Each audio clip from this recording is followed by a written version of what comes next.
My father always told me that family is a bank account you can never overdraw from, but he conveniently forgot that banks eventually realize when one account is empty and the other is overflowing. It is funny how the people who claim blood is thicker than water are the first ones to try and drown you in it when they need a bailout. I was adopted when I was 4 years old, a decision my parents framed as an act of saintly charity for the first 5 minutes of my life and a burden they bore for the next 20 years. My brother Leo was the golden boy from the moment he drew breath. He was their biological miracle, the child who could do no wrong even when he was doing everything wrong. I remember my 8th birthday vividly. They bought Leo a brand new mountain bike because he had passed a math test, while I received a used coat that did not even fit me properly. When I asked why he got a gift for doing his job as a student, my mother looked at me with those cold, pitying eyes and told me that Leo had potential that needed nurturing, while I just needed to be grateful for a roof over my head. That was the theme of my entire upbringing. Every accomplishment I had was met with a shrug,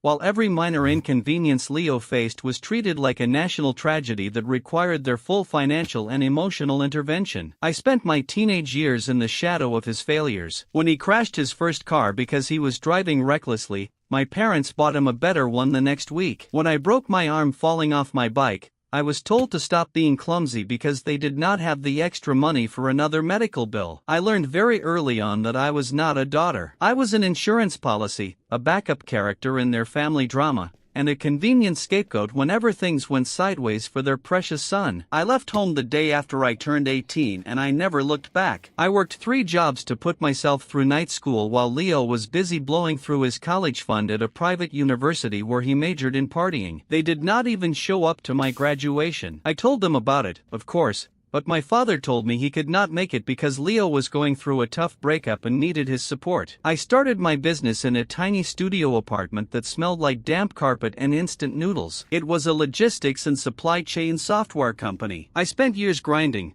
often working 20 hours a day while my parents would occasionally call to ask if I had found a real job yet. They assumed I was working at a diner or stocking shelves. Whenever I tried to tell them about my progress, they would cut me off to talk about Leo. He was constantly between jobs, chasing get-rich-quick schemes that usually ended with him asking me for a few $100s here and there. I helped him out because I was stupidly trying to earn their love. I thought if I took care of their favorite, they would finally see me as a valuable member of the family. I was so wrong. By the time I was 26, the company was actually gaining traction. I had a small team, a loyal client base, and a vision that was finally paying off. My parents would visit once a year, look around my office with visible disgust, and ask when I was going to stop playing with computers and find a career that offered benefits. I stopped trying to explain it to them around that time. I realized that they did not want me to succeed. They needed me to be the struggling, pathetic adopted daughter because it made them feel superior and justified their constant coddling of Leo. 6 months ago, I sold my company to a major international tech firm for $40 million. The deal was finalized on a Tuesday. I remember sitting in my office after the final signatures were dry, looking at my bank account,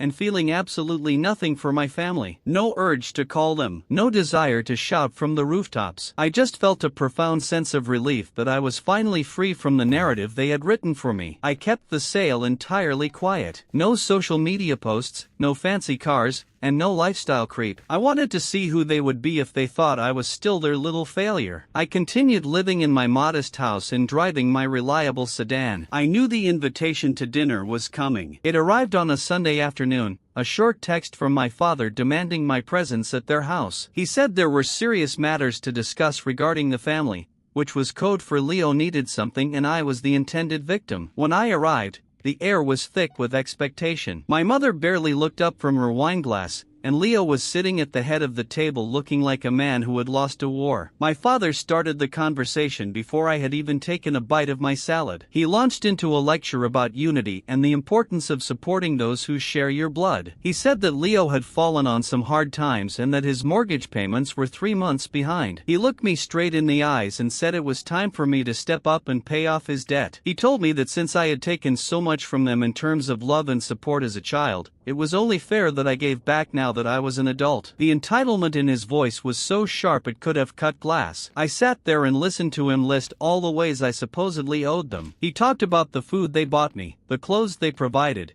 and the privilege of living under their roof. He said it was my duty as the adopted daughter to ensure the biological son did not lose his house. I could feel the heat rising in my chest, but I forced myself to stay calm. I let him talk for 10 minutes. I let him weave this pathetic web of guilt and emotional manipulation. When he finally stopped, he leaned back in his chair with a smug look, clearly expecting me to start crying or apologizing for not having enough money. I took a slow sip of my water, looked at Leo, who was refusing to make eye contact with me, and then turned my gaze back to my father. I asked him if he was finished. He looked confused, then annoyed, and told me not to be smart with him. I told him that I had been doing some thinking about family duties. I told him that for years I had worked while Leo played. I told him I had built something from nothing while they ignored me. Then, I leaned forward and said that I had actually made a very significant amount of money recently. My mother laughed. She actually scoffed at me, asking if I had found a spare $100 in the couch cushions. I told them that 6 months ago, I sold my company for $40 million. The silence that followed was absolute. It was the kind of silence that happens right before a building collapses. My father froze, his fork halfway to his mouth. My mother looked like she was trying to calculate if I was insane or if they had just struck the jackpot. The look on their faces was the most satisfying thing I have ever witnessed. They were not looking at me with love or pride. They were looking at me like a hungry predator sees a fresh kill. My mother found her voice first. She stammered and asked if I was serious, her eyes darting between me and my father. She started to stutter about how wonderful it was, how she always knew I had it in me, and how my success was clearly a result of the values they had instilled in me. It was nauseating. My father recovered quickly, his face shifting into a greedy grin. He started talking about how this changed everything. He said that now that I had the means, I could easily handle Leo's mortgage and perhaps even invest in some of his new business ideas. He spoke as if I had already agreed to hand over my bank account password. He was already planning how to spend my money. He told me that this was exactly what he meant about family taking care of family. I watched them shift from cold indifference to desperate avarice in the span of 60 seconds. It was a masterclass in why I never wanted them in my life. Then, I looked over at Leo. He was sweating, his face pale. He knew I was not done. I looked at my father and told him he was right about one thing. I said that family is indeed about looking out for each other. I told him that was exactly why I had been supporting Leo for the last 14 months. My parents went quiet again. My father asked me what I was talking about. I looked at Leo and told him to tell them. He tried to interrupt,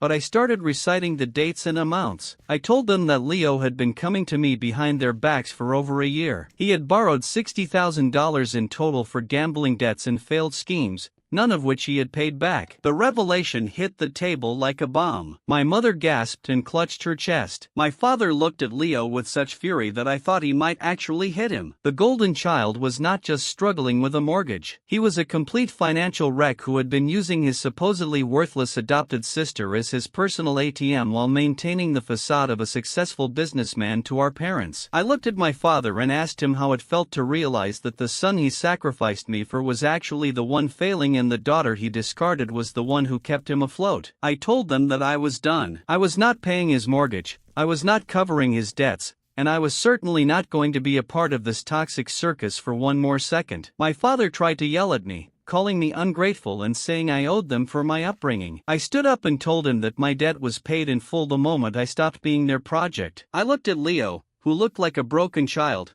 and told him the loans were never coming back and neither was I. I walked out of that house and I did not look back. I did not care about the shouting behind me or the sound of my father trying to demand I return. I got into my car and drove away, feeling lighter than I had in my entire life. My bank account is full, my boundaries are solid, and my past is finally where it belongs. They wanted me to be the backup child, but they never realized that backup plans are the only ones that actually keep things running when the main system fails. I am not their family anymore. I am just a stranger with $40 million who finally stopped paying for the privilege of being ignored. They wanted to bank on me, but they forgot to check if I was still open for business.